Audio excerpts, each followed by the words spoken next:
alcançado através da sua comunhão. Junto, busquemos a Deus em oração, no nome do Senhor Jesus. Amém. Glória a Deus. Glória ao Senhor dos céus. Glória, glória ao Eterno, Deus bendito que tudo pode.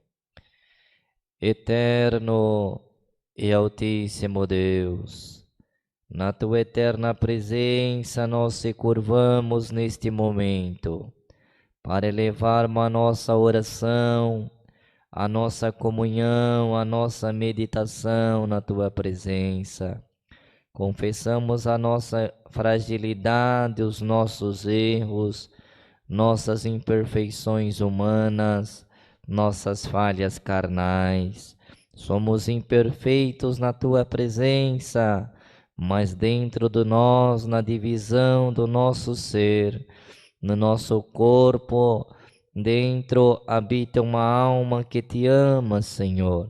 E por ela estamos aqui ajoelhados aos teus pés, invocando o teu santo nome, invocando pela tua santa presença, elevando a nossa oração. Nenhuma comunhão uniforme, nenhuma comunhão conjunta com o teu povo. Nós que estamos aqui neste culto, teu filho e tua filha que está na casa, aonde estar acompanhando nenhuma comunhão e nenhuma certeza que os seus sentimentos será recebido no trono da tua graça, e com a tua luz e misericórdia tu atenderás nossas orações. Aqueles que estão no leito da enfermidade, impossibilitado de andar, de se mexer, de se mover para um canto e para o outro, que no nome de Cristo Jesus, sinta a tua presença bem pertinho dele agora, sinta o teu amor, sinta o teu abraço. Conforta, Eterno, as famílias que estão enlutadas, que no nome de Cristo Jesus, o Nazareno, que todos entendam a tua vontade e continuam firme em um propósito de salvação.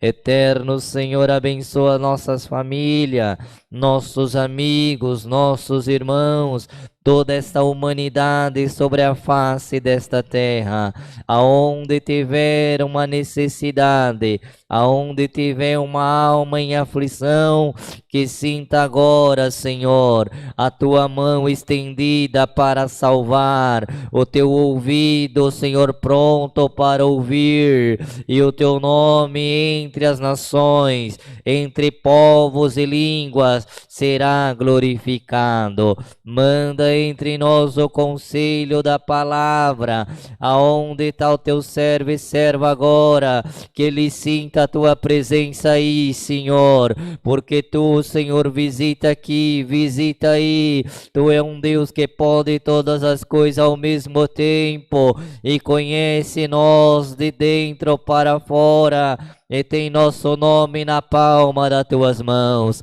Fala com nós nesta noite e nós te glorificaremos. Te pedimos a tua força e virtude e luz, ao nome de Cristo Jesus, o teu Filho, que vive eternamente. Amém. Glória é o nome de Deus.